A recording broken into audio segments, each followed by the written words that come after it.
Hello, everybody, and welcome back to the Greyscalegorilla Podcast. Happy Monday to you all. We have Chad Ashley here. Hi, say hi, buddy. Hello, hello. We also have Chris Schmidt.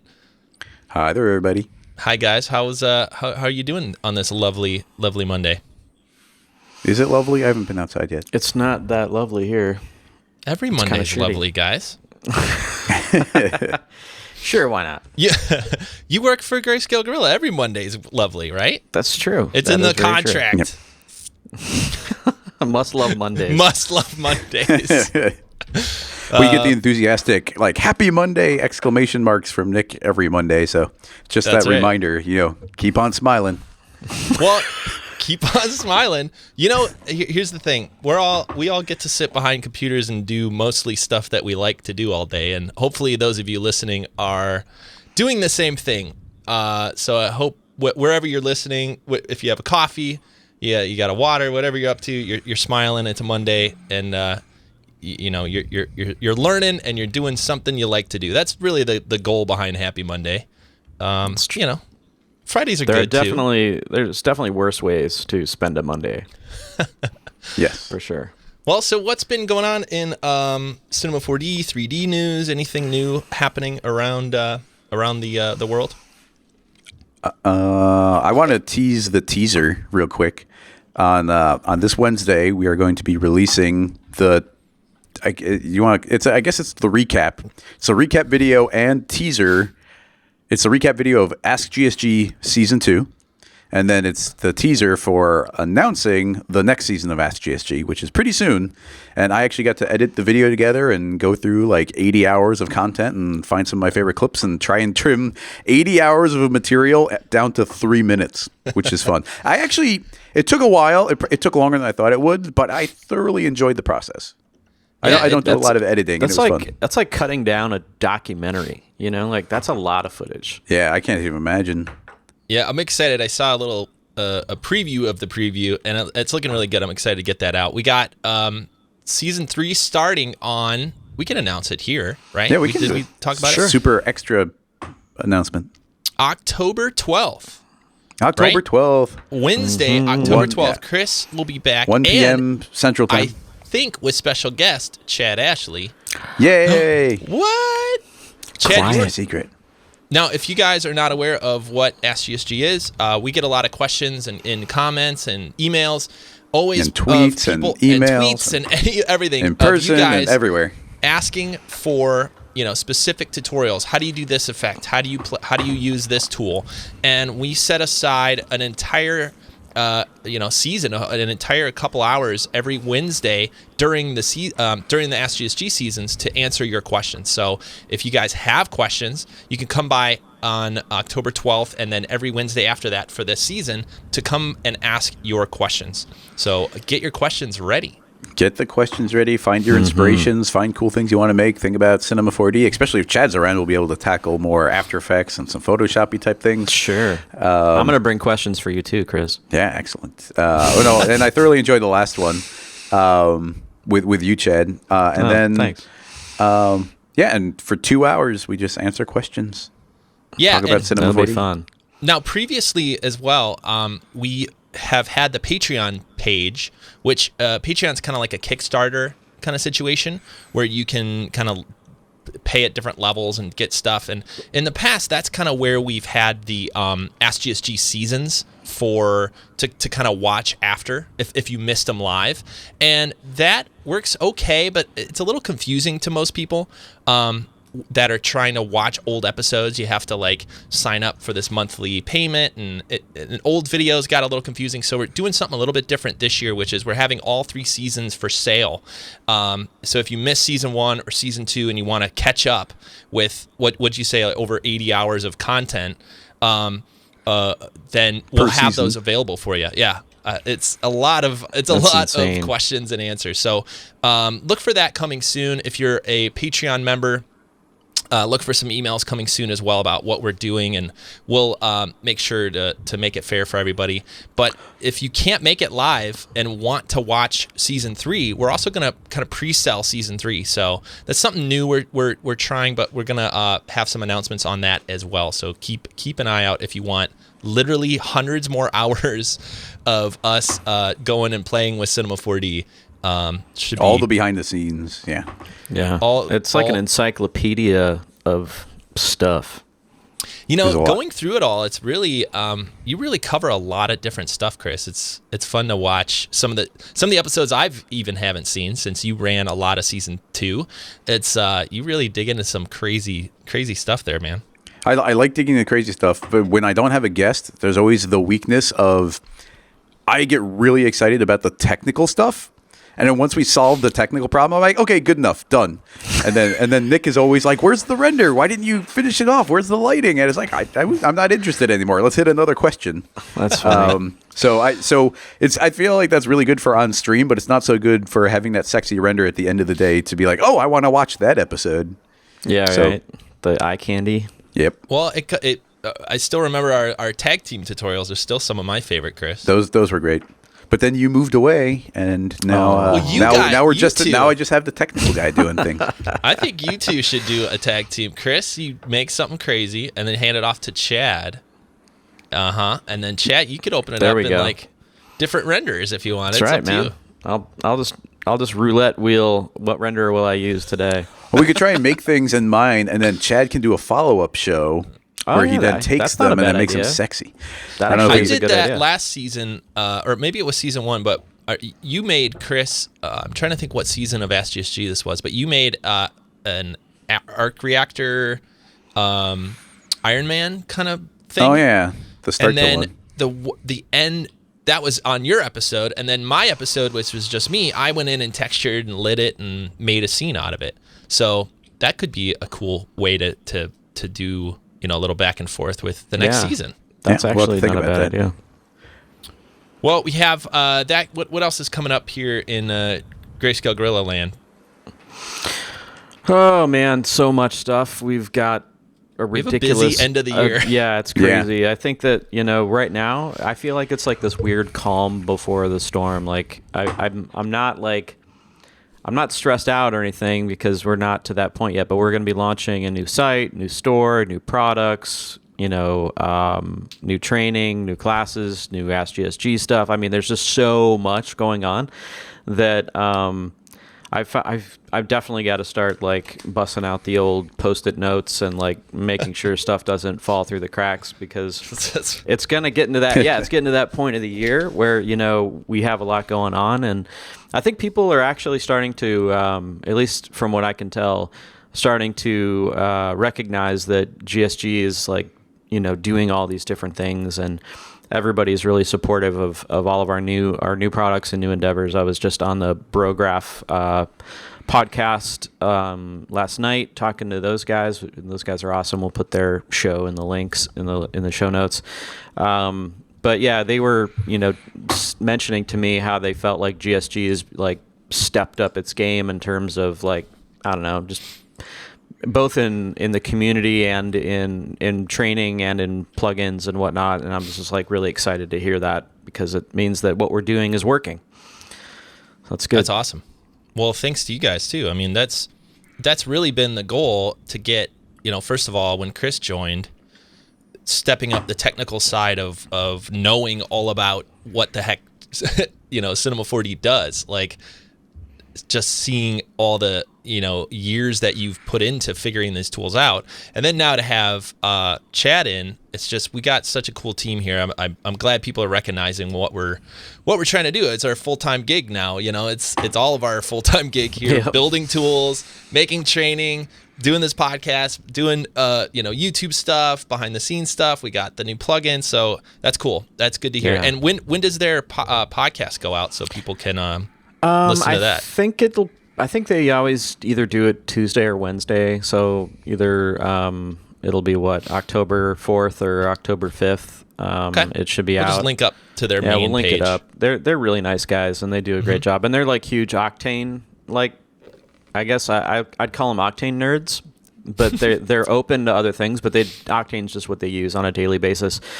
So we kind of go really deep into rendering on that show and talk a lot about what I think about where it's headed and Octane and all that sort of jazz. So if you're interested, check it out. Well, where are you sitting these days, Chad? You're playing with all these renders. What are you using the most? I've been really I've been using Octane a lot just because, we're thinking about doing the training and what that's going to be like. So I've been doing a lot of that. Of course, I'm still doing a lot of Arnold as well. I'm also testing some other renderers that I can't mention yet. Ooh, VIP status. Yeah, so look at some you, beta buddy. stuff. So, but yeah, I'm definitely just more. I'm using a lot of Octane just because I'm trying to understand how it's working and how it might work with the training and all that sort of thing. But yeah, so cool. Chris, what have you been up to, man? What's your cinema day to day looking like these days? Oh, geez, I'm not even. I mean, it's all been the tool programming stuff behind the scenes. I actually haven't gotten to spend that much time directly behind cinema lately, like doing just creative things or playing with cinema or learning buttons. So I don't have a fun new button I've been pushing like in the last couple of weeks, like not since before Half-Res was really prepping.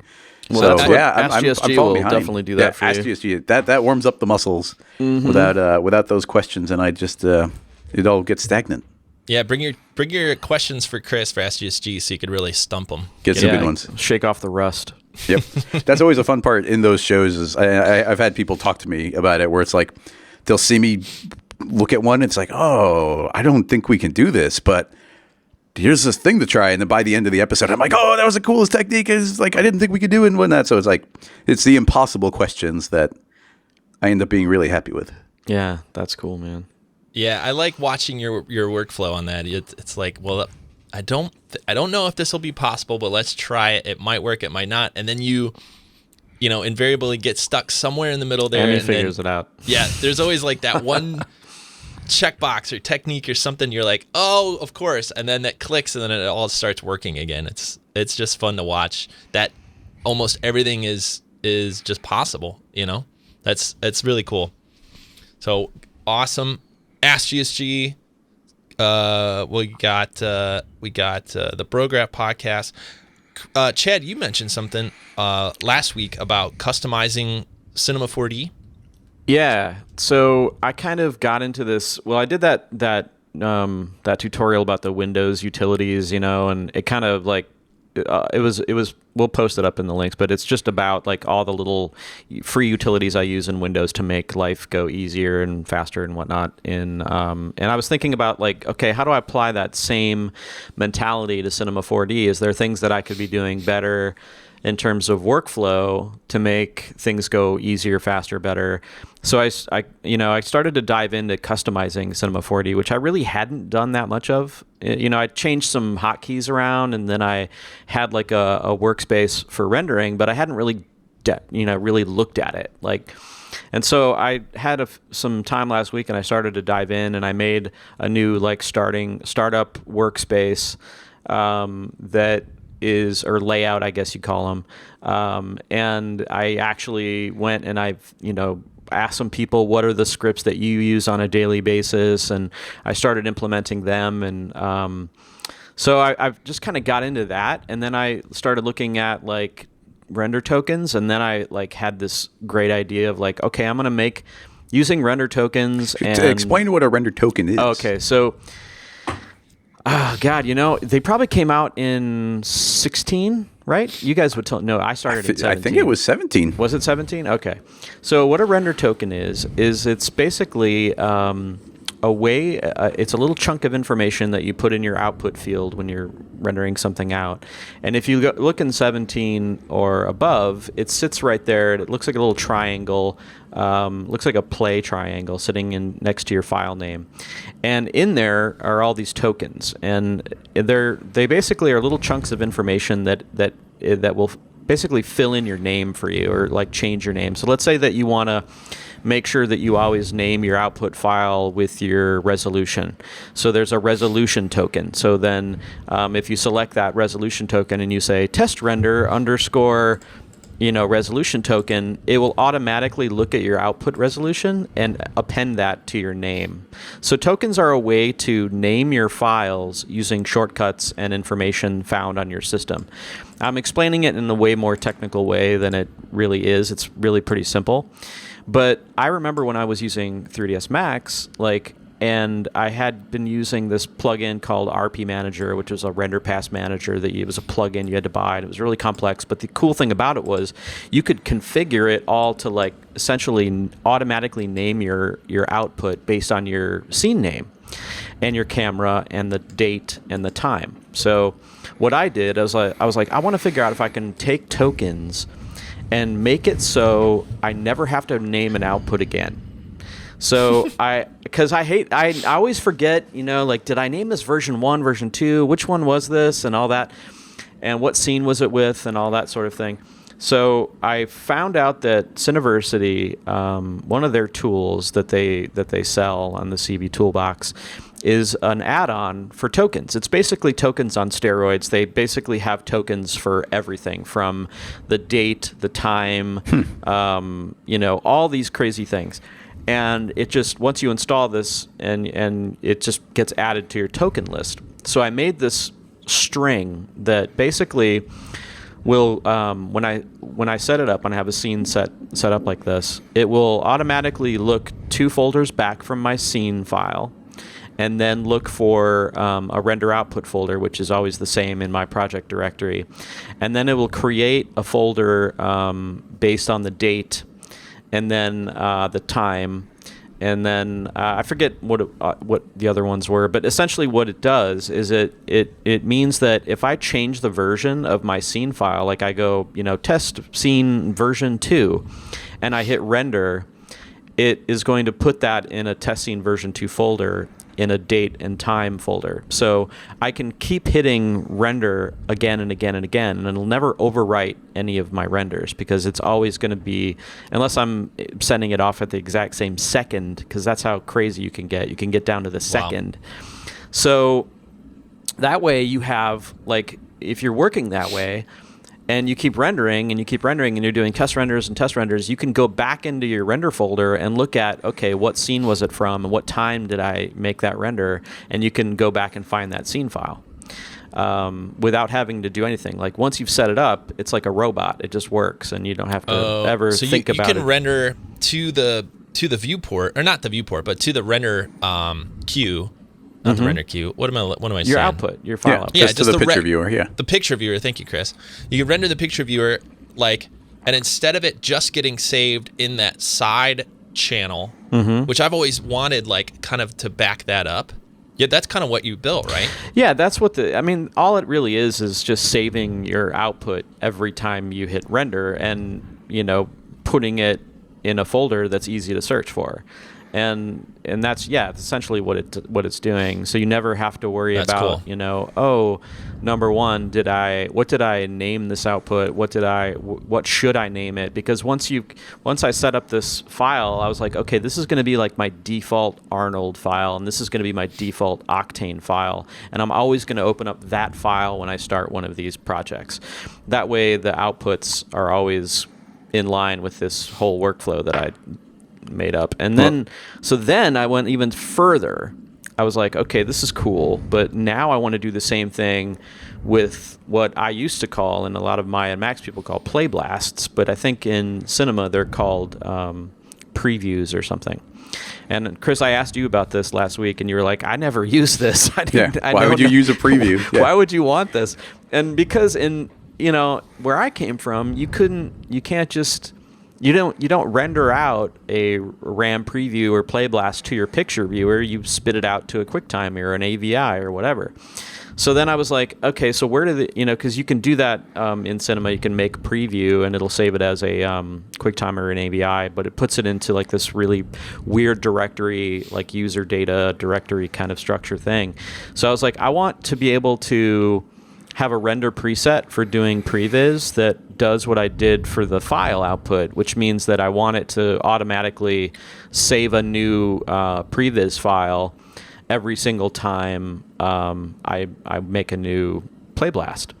so that I can go back to it and look at it. And I got that working, except there's a bug I found with the camera token in QuickTime. If they're trying to figure out what's going on with that, because what I really wanted to do is make sure that any Playblast I was doing would have the camera as a part of that name, so that I could always go back and tell which camera I was using in that particular shot.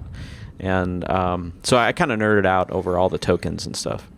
Now this may be a good quick way to talk about some of the workflow for this stuff, because it's not a lot of times we get to talk about this on tutorials. Well, is there a tutorial coming out for that, Chad?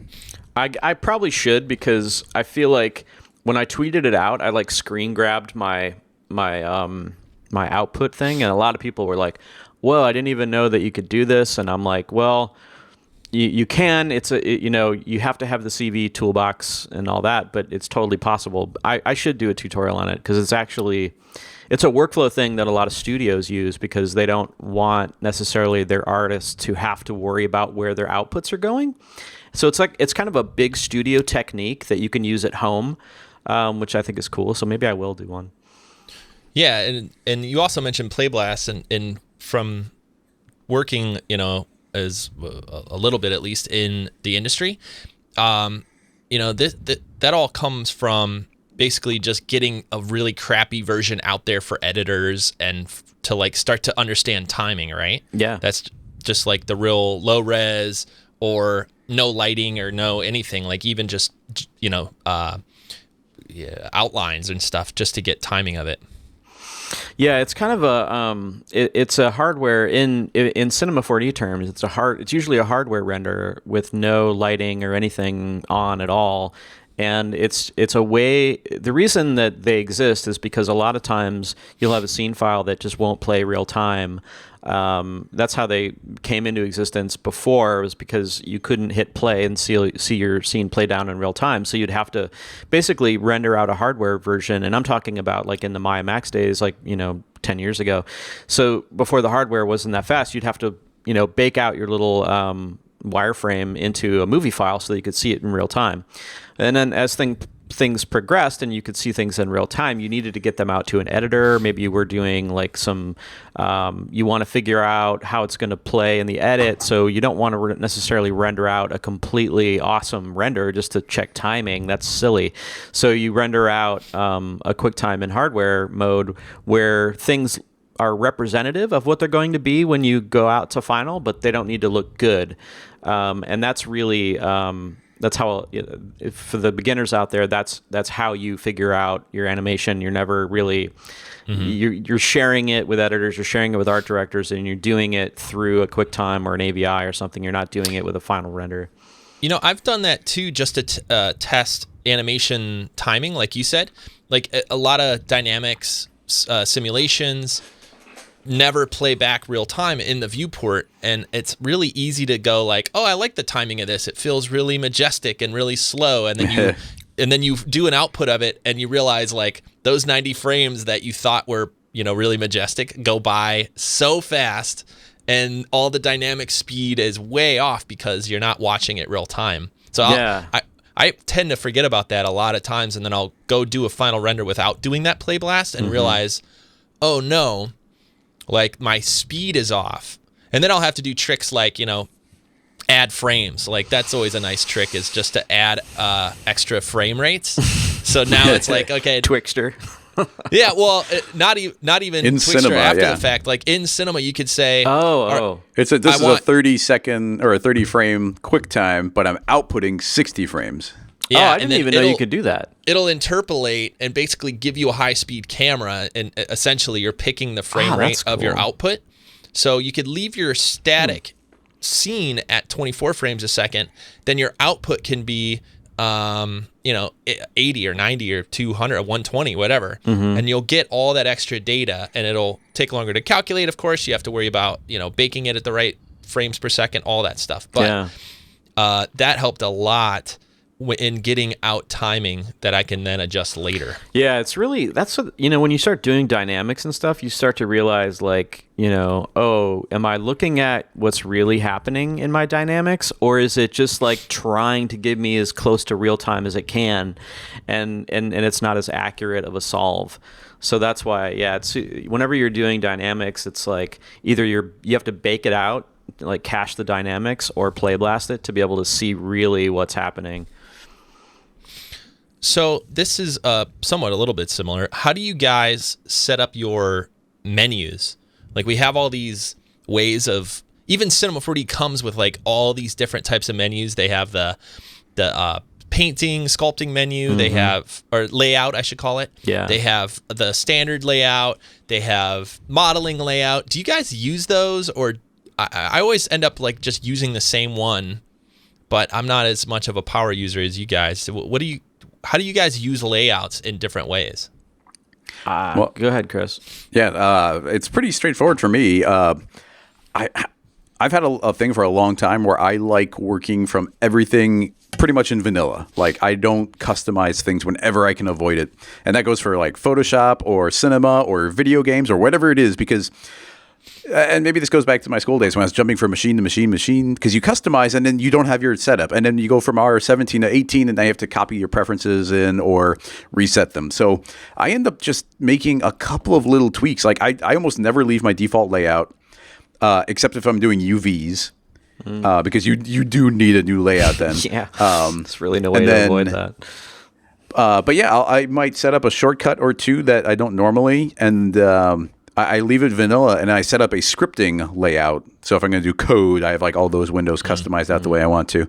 But besides that, I usually just pop out a timeline window and dock it behind my viewport. I pop out the picture viewer and I dock that behind my viewport, and then I'll do the same with the espresso window, and it all goes behind my viewport. And then I'll save that as my default layout, and that's pretty much the main change that I do. I just like all my main windows all hiding behind the viewport. Yeah. I'm kind of, I'm a little bit of an opposite. Like I like to like nerd out and like customize the hell out of it, and probably maybe too much, because I do run into that problem when I install a new version. I'm like, okay, gotta like get all this crap over to the new version. So you're going to come over for AskGSG and you'll be like, wait, where's my button? Where's my shortcut? Where's this thing? I'll be lost. But you know what? That's okay. I like being able, that's what I love about cinema, is like we didn't have these like drag off menus and stuff in 3ds Max. So I'm kind of like the shine of it is like, is fun for me. And you're like, in the chocolate factory and going like, oh my God, look at all so this. Like I made a layout for Arnold. I made a layout for, I make layouts for all the different renderers that I use, because they all have different, tool menus and stuff. But generally I have my my IPR in my lower right quadrant, and then I have my my viewports all in the upper left quadrant, and my material editor in the lower left, and my object menu and attributes in the upper right. And I kind of got into the habit of keeping my object viewer and my content browser tabbed with each other, and then I keep my layers in a separate section, so I could have layers and objects up at the same time, which is really useful when you're like dragging stuff into different layers and stuff. But then I really, like, when I started to get into, customizing stuff last week, I was looking at scripts that people use, and because that's something coming from Macs that you just kind of like, you have to have scripts, and you get them from ScriptSpot, you get them from all these different places. So I started looking at like, what are the scripts that people are using every day in cinema. And I found, and you guys probably already used this one, but I found one that I really like, and I don't understand why it's just not in there, which is the Magic Solo script by Nitro Man, which essentially just will solo whatever object you have selected, both it and its materials. So the material editor will just show you the active material on that object. And it's a really useful script, because I like being able, like, I get easily like overwhelmed, if my scene is like really cluttered and I want to just dive in on one asset, I want to be able to solo that asset and look at just that asset with its materials. And if you have like a bunch of objects, and the solo tool works pretty well, the default one, but I don't think it actually solos it in the material editor. So this script is really nice. Does that? Do you guys? I was gonna say, isn't there a solo? Didn't they add a solo tool like a couple versions back? Cinema, like Maxon directly. I'm not sure. I don't do much in the way of soloing. I just like do like the shortcuts to jump right to the object. Well, there's the solo viewport single and all that stuff that's happening, but I wasn't able to find one that would solo the object and only show you the one material that's assigned to that object. Which is kind of cool. And then the same guy that made that made this other one that you guys might dig. It's called Magic Anim Curve, and it is essentially like, I can screen grab if that's. Should I screen grab? I mean, if those of you who are just listening, you have to check this out on YouTube. You have to super narrate this. Yeah, I'm going to narrate it because it's a really cool. It kind of reminds me of the ease and whiz in After Effects. Oh, okay, yeah. So let me just show you here. Make sure you double click Chad next so he gets big. So yeah, I can't because we're screen recording. I think I think the screen just went a little crazy for everybody. So like, okay, so let me just grab an object here, and I'm just gonna move it over here. So here's, and I've also, like I said before, I've been watching that Merkel Vision, or however the heck you pronounce that dude's YouTube channel. But what's interesting to me is like you can actually set a keyframe on an object just by holding down Control and clicking in the timeline. Yep. So I don't have to actually have to advance my time to set a keyframe at frame 90. I can just do it just like that. So all right, so I set these keyframes and it's just like this default keyframe right now. But if I grab this Magic Anim Curve tool, you can see it's got all these like curves, preset curves. It's got like ease out, ease in, extra, smooths, and so now if I start clicking through these, you're going to see. Actually, I think I have to select the attribute that's animated. Why is that not working? It was working before. Is it doing it? No, I don't think it's doing it. I don't see the frames changing. Let's just make sure that... Oh, you know what? I think you actually have to select the animation curve. So I'm going to go into the animate menu here. Let's see. Yeah, here we go. I believe if I do it here, it should change it. Well, anyway, I'm not doing a proper demo of it. But anyway, forget everything I just did. But trust me, once you like grab the animation curve, when I changed my layout, I lost the script. I don't have it in that layout. But anyway, so it's kind of like that Magic Ease Whiz thing in After Effects where I found myself like, oh wow, that's actually kind of useful because a lot of times you'll dive in and you'll change the interpolation of those keyframes or you'll drag the handles out, but this kind of does it for you and it's kind of nice. So do you guys have any tools like that you use that are third party or maybe somebody else wrote? I try to stay away from. I'm with Chris a little bit, where I try to keep it all as basic as I can, mostly for training purposes, because I'll never know what computer I might be on to show somebody how Cinema 4D works, and I would just hate to like get on a machine that I'm not comfortable on and then fumble around because I already do enough of that. I don't need my layout. I don't need my layout making me look even worse. So I tend to keep it real basic.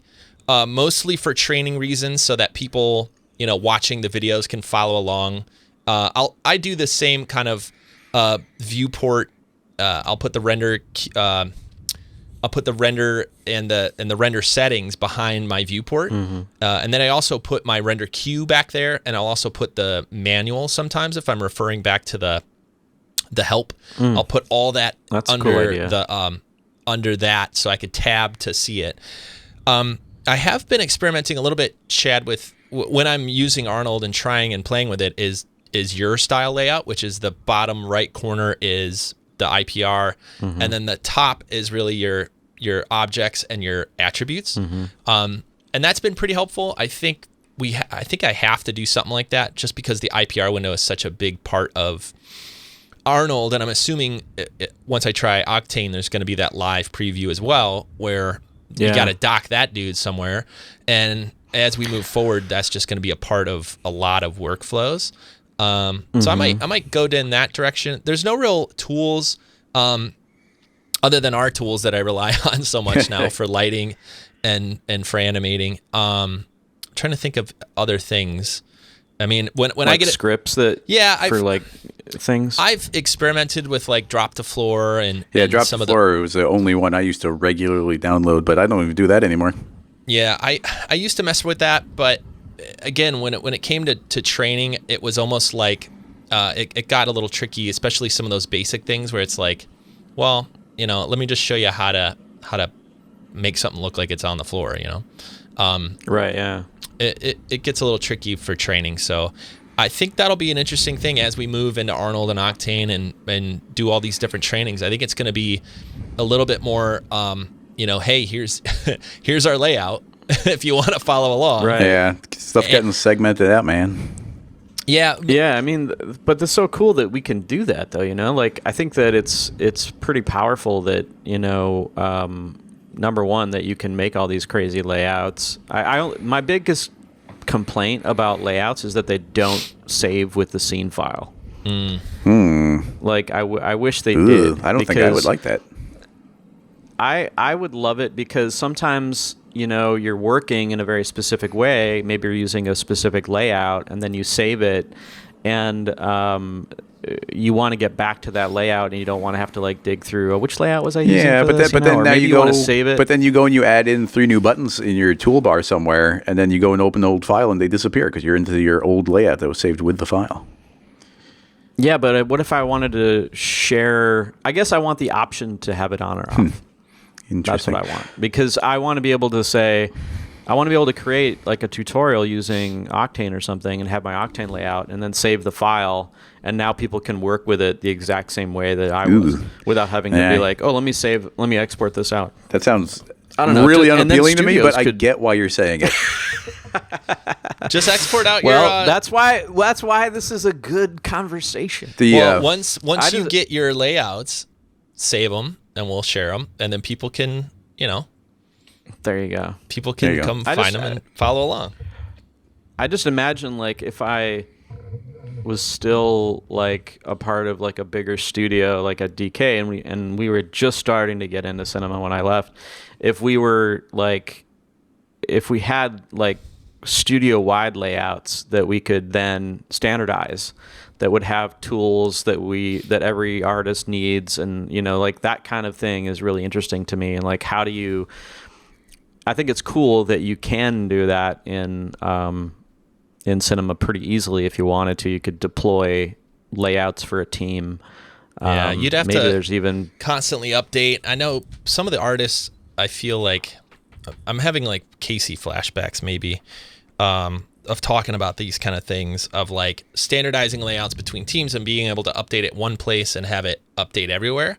And that's where like it almost be like a hot link where, all right, maybe you're like subscribed to our layout, and then whenever we change it, yours does. That gets really weird, I guess. You're right, Chris. Like, yeah, I mean, it would be cool if you're like at a studio. That makes total sense, because then you could say, okay, refresh your layout or whatever, and you'll get the latest script for this job or whatever you're working on. Now you can export. That makes total sense. You can export and share pretty easily. It's a little tedious, but saving that step would help. I mean, if there was like a, we used to have this thing too at DK that Tim Little wrote. We called it. It was like copy and paste script. So if you were, working on a job with somebody, you could essentially copy an asset, and then they would hit paste, and then they would get that asset if it's a model or whatever. Oh, that's a neat idea. Whoa. And that was super cool and useful. And that was something that I was like, man, that's a cool idea. It doesn't really make sense for like everybody at large, but like when you're on a job and you're like, I just need that model really quick, can you just copy it? Or a camera, I just need that camera. We would do that all the time. It was a really cool tool. Yeah, it's a cool idea. Do you know about the new.c4d thing, Chad? You probably ran into that. The what? If you save a Cinema 4D file in the master, or where the software is installed, like new.c4d, that will be the default opening file. So you can put like objects or materials or render settings, and then say save that. And every time you open a new file, that is what opens.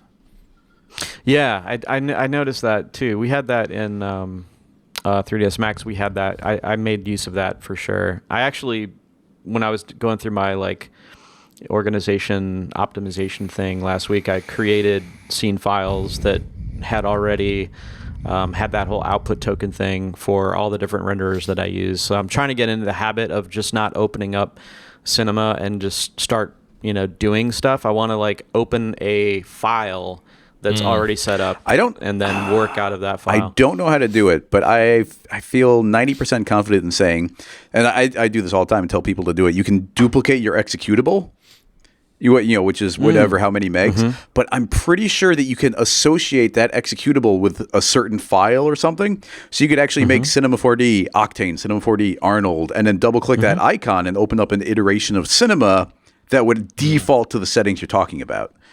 Instead of opening a file, you could actually just click an executable.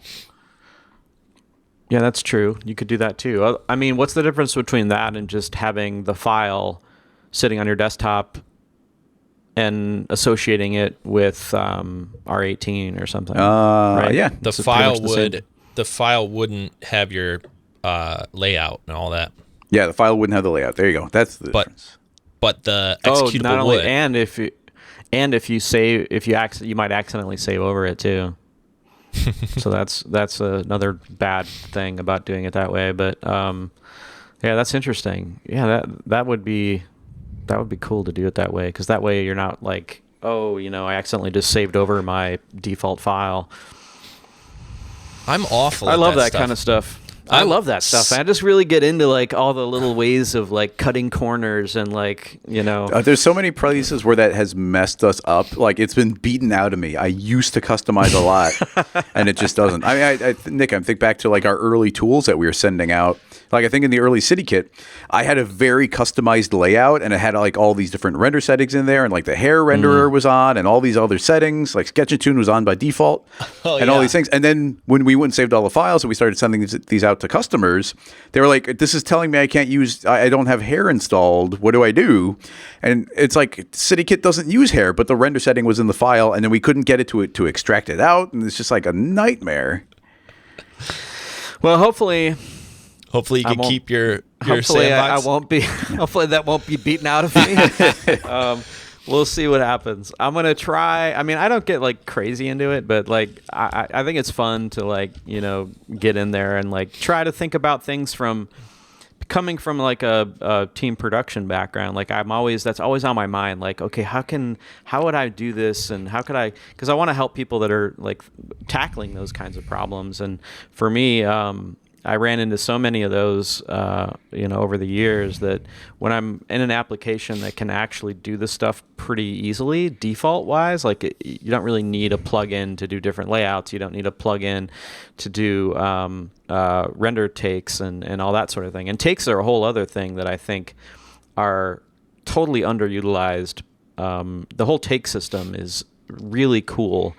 And I've been getting into that lately too, and that kind of falls into that same category of like setting up takes. Like, is there a way? I was thinking about this the other day. I'm like, takes are like really underutilized, and is there a way to set up takes to do things that your renderer can't do? For instance, maybe you want, and this is just hypothetical, like Octane's not really good at doing render passes and like making mats for things. In fact, it has a very limited amount of mats that you can generate within it. So I was thinking like, man, is there a way to like script takes to like automatically generate mat takes for objects? Like is there, because takes is like a really powerful thing that once you kind of understand how it's working, you're like, oh my God, I want to use this for everything. What do you guys think about takes? Have you guys played with it? Not as much as I should. I think the concept is really powerful, and I just haven't got enough screen time with it. I think it's more of a production tool where, we kind of have a luxury of doing, one-off tutorials of this one specific thing, and we know what our outcome is like trying to be, and our client's not there to yell at us to change it back to the old version. But all those production things of like clients wanting versions or trying different things, or even setting up renders overnight, that I end up having to do this with different scene files where I know Takes does this. I just don't quite know how. Multiple camera angles, trying out different textures on the same scene. But when I have the time at night when I'm about to walk away from my computer and I'm setting up all those renders so that I could show up the next day, I feel like I'm not taking advantage of Takes the way I should, because I think that would help that process a ton. Oh, it totally would. And I think you just hit it on the head, like it's basically like, takes are there. They're sitting right there waiting for you to be used. But a lot of people, myself included, until I made myself like understand how they could help my workflow, like I just kind of was like, meh, I'll just it's one of those things like it'll take me 2 minutes to do it the wrong way, but it's going to take me 20 minutes to learn how to do takes. So you never sit down to learn takes. Whoa, Max headroom's right there. I think takes are really fun, and like it for me, like it helped me. I was doing some renders for some Link promo stuff, and I just needed to render out the same scene with a bunch of different HDRIs, and I didn't want to have to like sit there and save out a million scene files, and I was like, takes, yeah, this makes total sense. So it's one of those things where once you kind of figured out like how it works with your stuff, you'll just be like, oh yeah, this is awesome. But I was thinking like, man, there needs to be more talk about it, because I feel like there's not a lot of people talking about it. Yeah, it's definitely one of those things that if you took the time to do it, it would speed up every other part of your process, but it's not a sexy thing or a fun thing or whatever. So like you just never have you never put it on your schedule, because you're like, oh, I'll just do it the way I've always done it. That sounds like not only homework that we should do this week. It sounds like homework we should give to the entire audience. Everyone has to go sit down and read the help file about takes, and then everyone's workflow will be increased by 20 minutes every day or something. I don't know.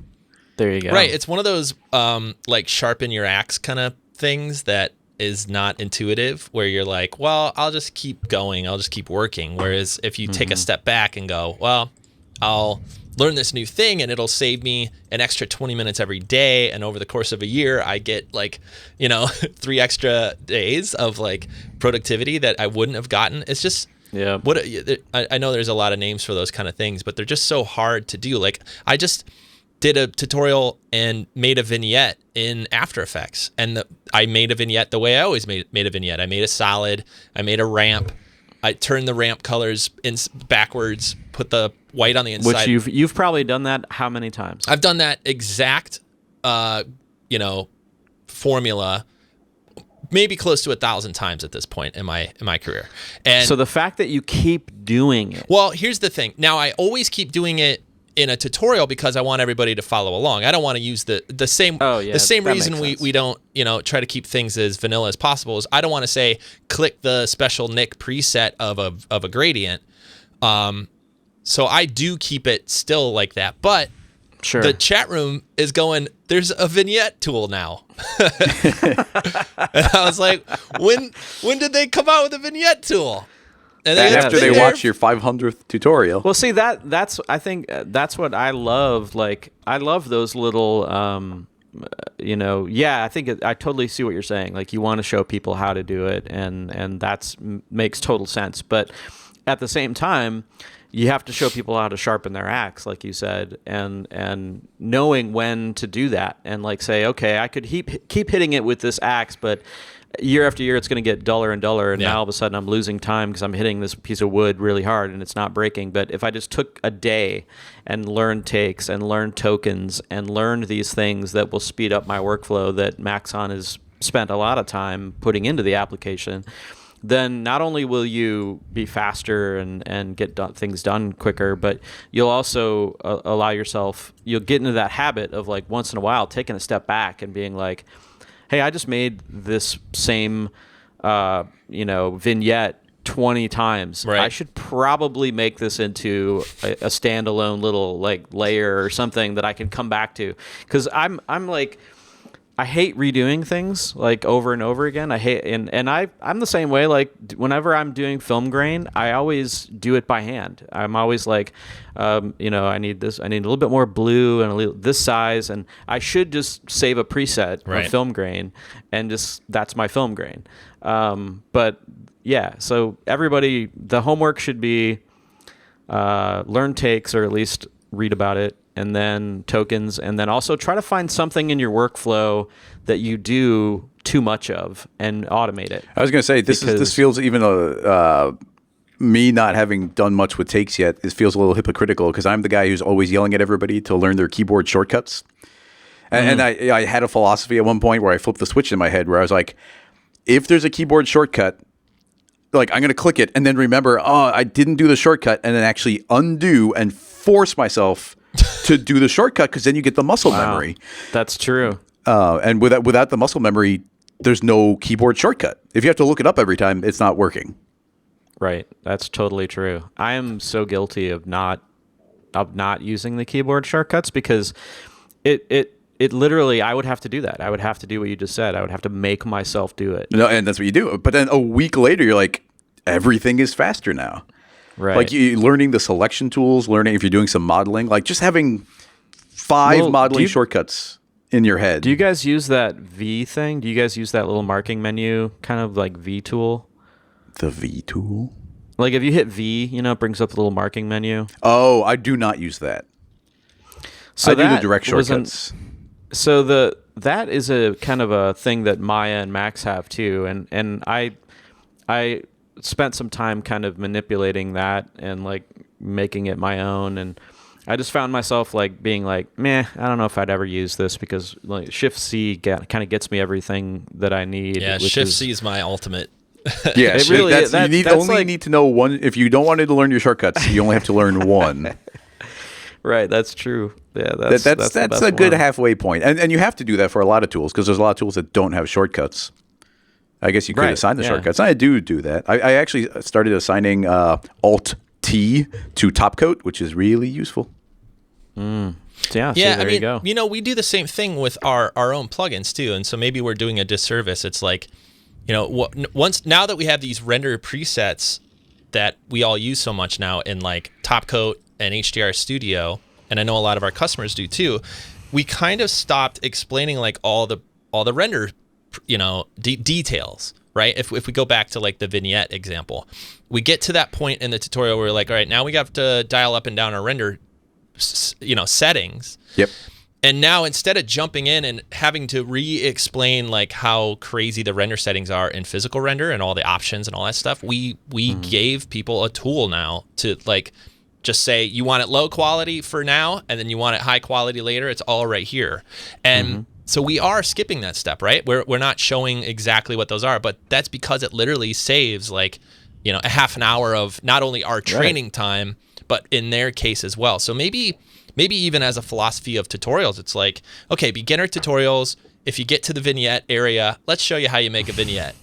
Every time after that, if the 5th time you watch me make a gradient ramp in After Effects, we might refer to that old tutorial, but now we just use the gradient. Well, you just have to, in the in-between, like you do it 4 times. The 5th time you say, here's how we make the preset.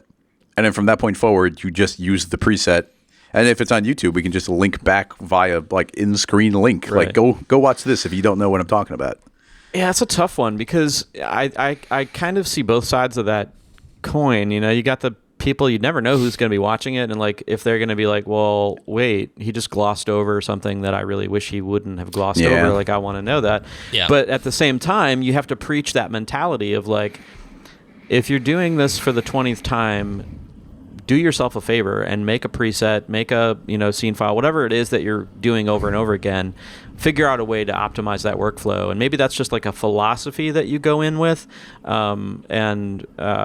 it could be just something that we start preaching more, and not necessarily doing it in all of our tutorials, but at least being aware of it. Well, we've always done really well with, and I kind of pride ourselves in this, in making sure that when beginners start learning Cinema 4D or After Effects, whatever we're teaching, that they feel welcomed, because I feel there's so much software training in general that is like elitist in a way that's like, well, if you don't know this, then you don't deserve to be watching this anyway. So in a way, I think it came from that idea of like, okay, anybody could watch this Cherry 7-Up tutorial and follow along and get this result. Anyone can watch any of our, like up until we started doing like the presets, anyone could watch any tutorial, and we did it from scratch every single time. Right. But at the same time, then it turns into like, okay, I'm explaining the same render settings for the 50th time. Right, yeah. So those two factors are really hard. There's a big push and pull between the two. So, I mean, my philosophy in training in general is like to try to keep it as much of it as welcoming as possible, because I think in so many cases when I go to learn something, there's always all this jargon that I have to go learn. There's always all this like inside acronym speak and all these weird words they start using. And that to me is always like one of the hardest things about learning something new. So yeah, maybe we just kind of, have our beginner series like we have our Intro to Cinema 4D series. We have our videos, we have our tutorials. We have 7 years of videos up now that have this kind of like welcoming beginner language. And as we, start doing more things like Octane tutorials and Arnold tutorials, we kind of assume that they're maybe past that level, or at least in like this kind of intermediate level of, because to me there's there's a ton of different ways to structure this as far as knowledge and learning, but to me the hardest part is that first part where you don't even know what you don't know, and you don't have the language to even type it into Google. Like, you don't know what the heck, what is modeling? Like they keep saying modeling. I don't even know what that is. Or you know what that mentally is, but can't even type the word out because you haven't heard it yet. So getting people past that point is one of my like most important things of making them understand, okay, this is X and this is Y, like all the real basic stuff, so that once you get to that middle level of like, okay, I know where I think a lot of our, viewers and customers are, where it's like, all right, I know what I'm doing, but now how do I really like get better and speed up my workflow, and that's where we can introduce more presets and more of those kind of things. So this may be a little inside baseball. I don't know if everyone's interested in like how we, make tutorials, but we do think about these things because, we want to have the best training out there. We want when people see our videos for them to go, oh, I like the way they teach. They teach in a direct way. They don't gloss over stuff, but also once you get to a certain point, you kind of have to go, well, all right, let's keep learning together.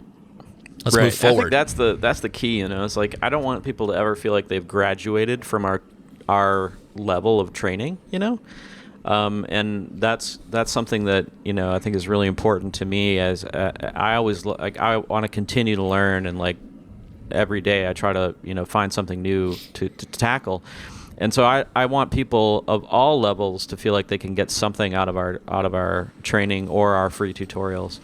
And I think that's really why the three of us, work really well together, is because we all have like slightly different backgrounds and different specialties. And personally, I think it's cool. Like I want, I learn a lot from watching you guys and seeing what you guys bring to the table, and especially Chris with the AskGSG stuff is like, I'm still pretty new to this program, so for me, it's like when I watch that, I'm like, okay, I barely have scratched the surface on this application, and I need to really understand it more. And then, but then I'll go to an event and I'll talk to somebody who's really new to 3D, and they'll be like, really excited about GSG and about how it doesn't talk down to them like you were saying. And then you turn around, you talk to some pro, and they're like, oh, Chad, I watched your video on Arnold and it was really great. So like, it's awesome that we're actually able to talk to these these people are like 10 years apart in their career, maybe more. And like the fact that I want us to keep making that effort, which we will, to talk to both those people. And it's important, I think, for us. No, that's, I'm glad we got to talk about that. It's important to me because, like you said, a lot of people have grown up with us. Our longtime watchers, viewers, customers. They've watched all these things, and now they're ready. They're like ready for that next thing. It's why I'm glad you're here, Chad. to they can graduate to Chad and Chris now. Get off. Like, I got you, Nick. I got you, Reflections. We need a little bit more. The shiny balls. Yeah, what was it last week? We were talking about how it's evolved now into the subsurface balls. Oh yeah. Dude, even Beeple's latest one was like awesome. It's just like all subsurface balls, dude. I was like, wow, that's so crazy. And it's really like, it's funny to watch that happen, and you're like, wow, it's interesting, because the software is really what allowed that to happen. Like when rendering kind of got to this really good point where it looked really cool, and like GI and everything made it pretty accessible to make really interesting, realistic images, and you could just throw like a Fresnel on a sphere, a bunch of spheres, and mode dynamics on it, and it looked amazing. And now, like, Octane makes subsurface really, really fast, which it used to be really, really slow. One of the slowest. Which is why you never really saw it. And it's the same thing. Like, GI used to be really slow, and that's why you never really saw a really pretty GI render. That's true. And so, like, it's this like evolution. Like, what is the sphere going to become next? Yeah. Right now, I think it's subsurface and depth of field. Yeah. So, like, what's the next? What's the hurdle that the sphere will overcome? What's next for the sphere? Stay tuned in the next Greyscalegorilla podcast to find out. Well, I think we should wrap this one up, folks. It's you guys, gentlemen. There's two of us. We're folks. You guys, is it three is a folks? Three's a folks. Sure. That's my favorite 70s sitcom. Nice. All right. As always, if you want to see the show notes, we have all this stuff on YouTube.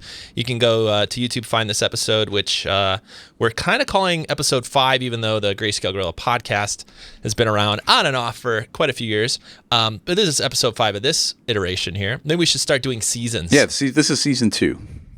Season 2, episode 5 of the Greyscalegorilla podcast. Check it out on our blog. And also, if you're subscribing through iTunes or wherever you're listening to podcasts, please go give us a review or a comment. Those help a lot. Those help other people find us as well. So thanks for listening. Anything else, guys, before we take off? Nope. Okay. See you next week on AskGSG. Oh, yeah. That's right. Wait, and on the podcast before that. That's right. Oh, yeah. And I'll see you, Chris, at AskGSG on Wednesday. Oh, that's what you just said. Yeah.